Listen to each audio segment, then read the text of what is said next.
Hello, everyone, and welcome to Locked On Flames. The Flames have gone streaking. Yes, they have gone on yet another 3-game losing streak for the third time this season. Last night, they managed to steal a point from the Habs in a shutout, thanks to Jacob Markstrom.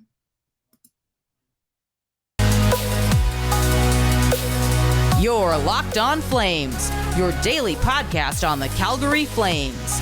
Part of the Locked On Podcast Network, your team every day.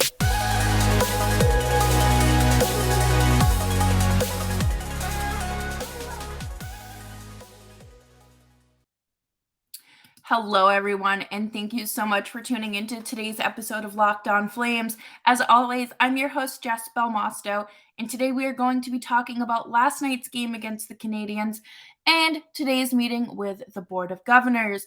Before we jump into today's episode, though, I do want to remind you to subscribe to Locked On Flames wherever you get your podcasts.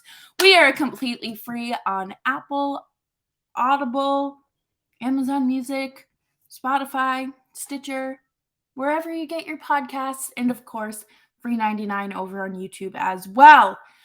Last night, the Flames, they lost in a shutout. Yes, they did, but it was a very chaotic game. I truly feel like there is no other way to describe the game other than chaotic. Yes, they lost, but it was a fantastic game for Jacob Markstrom, and I think that really secured the point from, for them to even be able to walk away with a point. Mackenzie, Weegar, and Elias Lindholm were both out, and Connor Mackey slotted in. And then, it was a very hard game to watch. I don't know how many of us made it through, but we did. But let's talk about the positive first before we dive down that rabbit hole. Jacob Markstrom, he is so back. Last night, he had 36 saves, which is a season high. Yeah, the Flames lost, but to see him be making the saves that he was making on top of the quality shots that he was stopping and him being able to track the puck so well was fantastic. You love to see it. And of course, Jonathan Huberdeau scored the only Flames goal, but we do have to talk about some of the negative stuff. I would call these like the flubs of the game, except this first one really isn't a flub. It is an unfortunate accident. Chris Tanev got the puck, like a slap shot to like the neck, head, ear area, and he hit the ground like a ton of bricks. And that had to have been so scary for him, for everyone on the ice, for the trainers, everyone there, obviously. But as a fan watching at home, like that was terrifying. And the way that the cameras just panned to him, literally eyes closed, like he was out cold. And it was scary. It was terrifying. I mean, obviously, that's gotta hurt. But my first thought is, oh my God, is he even alive? And I know that's like so morbid and so drastic to think about, but the brain is a very, very strange thing sometimes. But he went to the hospital. He was cleared to fly home, which is fine, I guess. I don't know how you fly after a traumatic brain injury like that, but at least there was no signs of bleeding, swelling so far. And believe he was going to the hospital today in Calgary to be further tested. And since the team was off today, we will have more updates tomorrow, which is good. And please don't rush him back. Concussions are so scary, and you really don't want to see any long-term damage when it comes to them. But now back to the flubbing.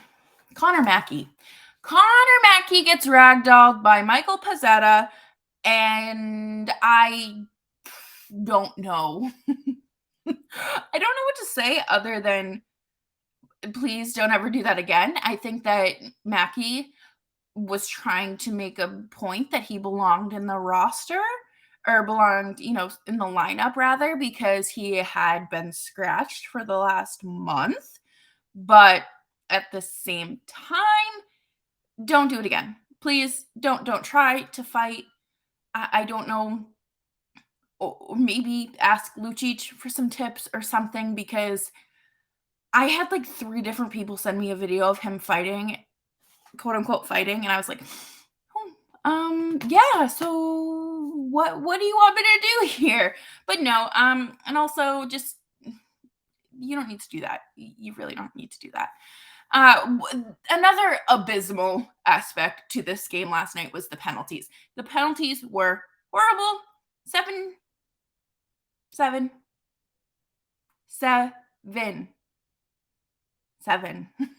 That is bad. Taking 7 penalties in one game is horrible. I believe James Johnson, JJ from the win column, tweeted that the Flames had 19 penalties in the last 2.5 games last night during the game, and then obviously racked up more afterwards. And that's horrendous. And they really need to get that together, because, it's going to cost you games. The kill was successful 6 out of the 7 times. So, good job, I guess. I don't know. Got to give credit to Jacob Markstrom for this whole night, really. Not going to lie to you.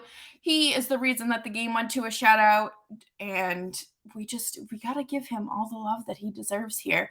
But coming up next, we are going to talk about the Board of Governors meeting and then wrap it up with some more Flames assumptions, because I love making assumptions. But before we do that, today's episode is brought to you by BetOnline. BetOnline is your number one spot for all of your sports betting needs. They have your info, your stats, and news and analysis for you when you want to place your bet. Get the latest odds and trends for every professional and amateur league out there, from pro football to college bowl season, NBA, and World Cup. They've got you covered at betonline.net. If you love sports podcasts and want to mix in a few new shows, you can find them at BetOnline as well. And they are the fastest and easiest way to bring you betting info. Head to the website today or use your mobile device to learn more. BetOnline, where the game starts. As always, thank you so much for tuning in to Locked On Flames. It is greatly appreciated. I can't thank you all enough for making 2020 a fantastic year and riding the wave of the chaotic Flames season, especially off season. And I look forward to what the remainder of this season has in store for us. Boy, oh boy. I have such a love-hate relationship with this sport sometimes, because it's days like today when the Board of Governors meeting, like, news comes out from that, and you're just like, how is this a professional sports league? How is this being ran?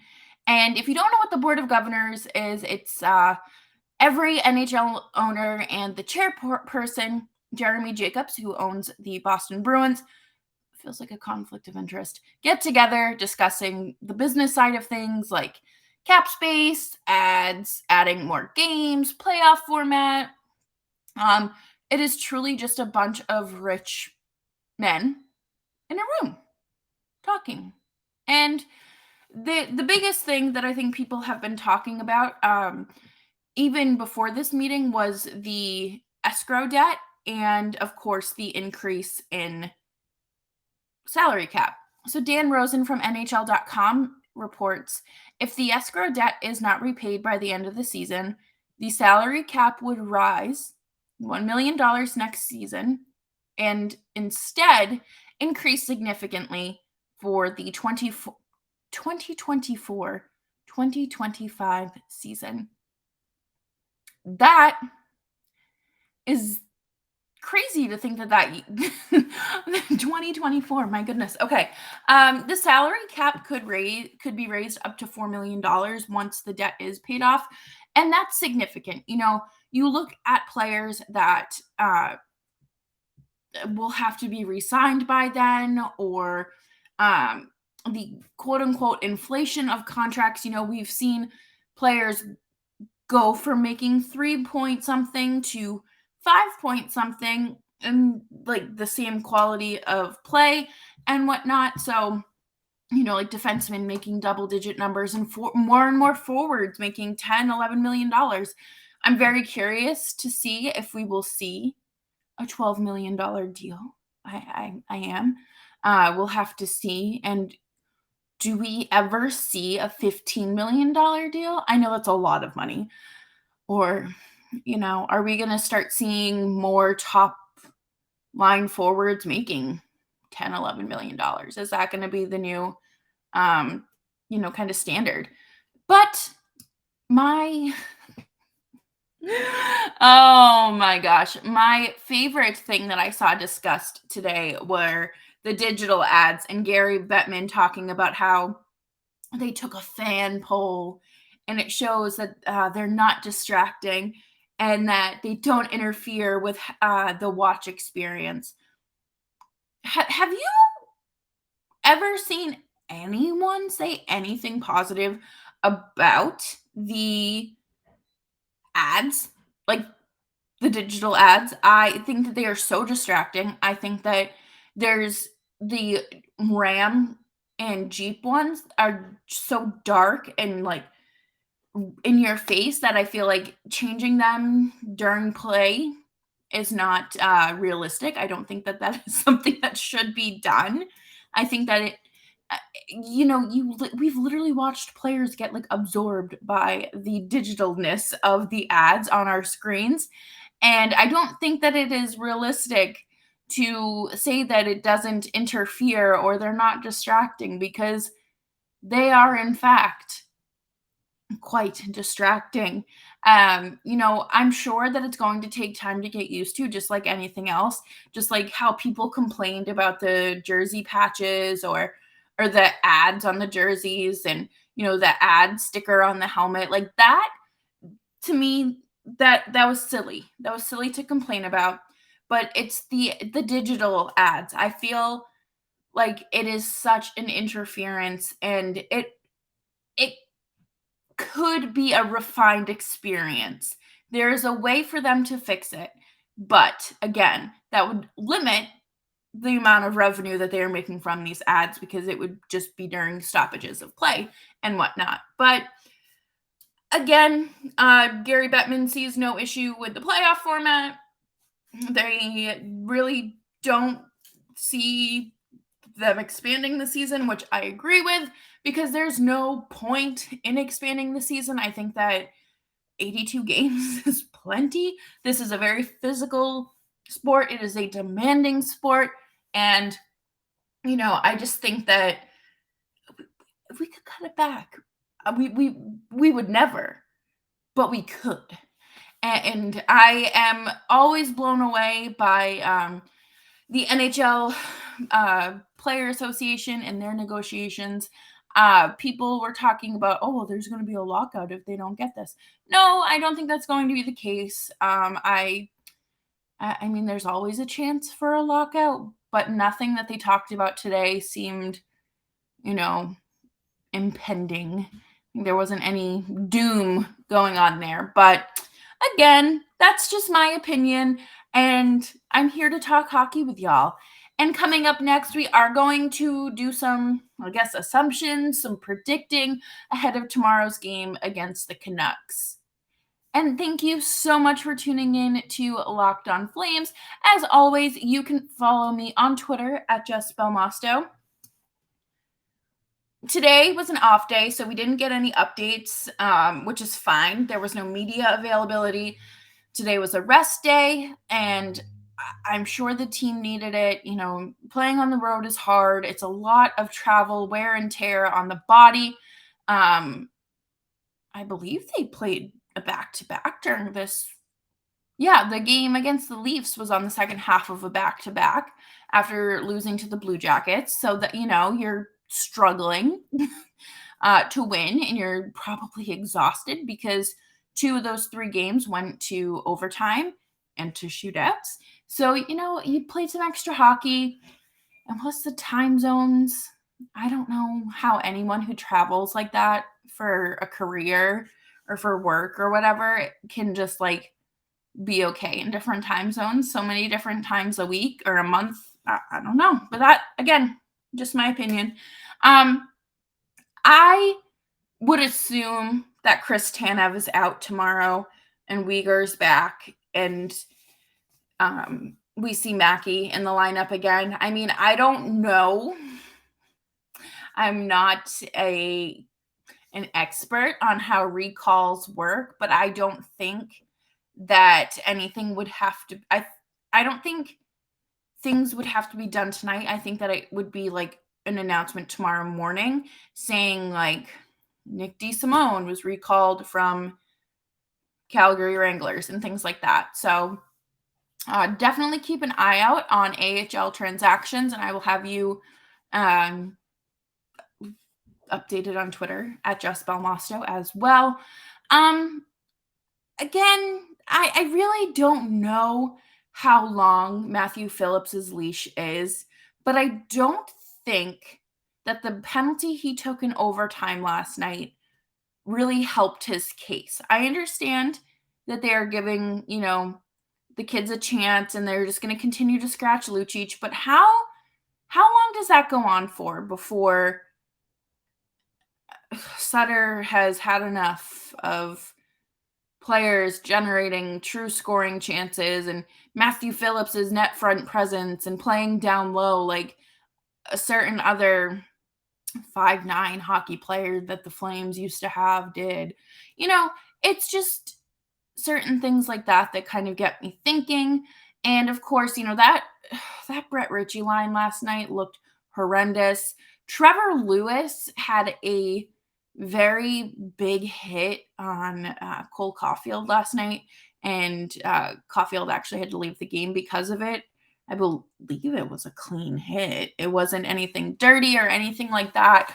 So at least he's out there throwing his body around, and he had a goal the other night, and I don't want to get too excited or read too much into this, but I don't know, maybe putting Trevor Lewis on a line with two younger guys has kind of lit a fire under him. I don't know how you do that with a guy his age, but they did. Again, I guess that's something we can look out for tomorrow night against the Canucks. The Flames got to win. You can't lose to the Canucks, please. Please. The Canucks are in shambles and have been in shambles all season. You have to come out on top in this one and do something. Do something to make people look, to watch. Yeah, because I don't know. You can't embarrass yourselves like that. But that is all I have for today, and I will be back tomorrow with some more updates on Chris Tanev, any AHL recalls, and maybe some predictions. Who knows? But thank you all for tuning into today's episode of Locked On Flames. Remember, you can follow the show wherever you get your podcasts for free, and same on YouTube as well. And you can follow me on Twitter at Jess Belmosto. Have a great weekend. No, it is only Tuesday.